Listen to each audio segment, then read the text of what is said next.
ধন্যবাদ। আইসা আমার বিয়ে এসে ধন্যবাদ। নতুন বউর মতো হয়েছে এখানে।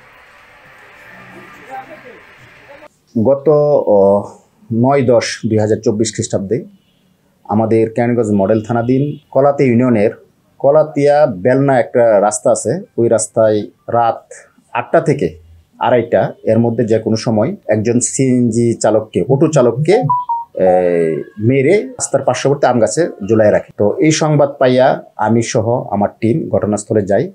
ঘটনাস্থলে যে অটো চালক যাকে ঝুলায় রাখছে, তো এই সংবাদ পাইয়া আমি সহ আমার টিম ঘটনাস্থলে যাই। ঘটনাস্থলে এই ঘটনার রহস্য উদ্ঘাটনের জন্য এবং উক্ত ঘটনার সাথে যারা জড়িত তাদেরকে আইনের আওতায় আনার জন্য আমরা বিভিন্নভাবে অভিযান পরিচালনা করি। হত্যাকাণ্ডের সাথে জড়িত যে আসামি আলামিন ওরফে বাহাদুর, তাকে কক্সবাজার থেকে আটক করা হয় এবং তার স্বীকারোক্তি মোতাবেক যে অটোটা ছিনতাই হয়েছিল সেই অটোটা আমরা ঢাকা মহানগরীর সবুজবাগ এলাকা থেকে উদ্ধার করি।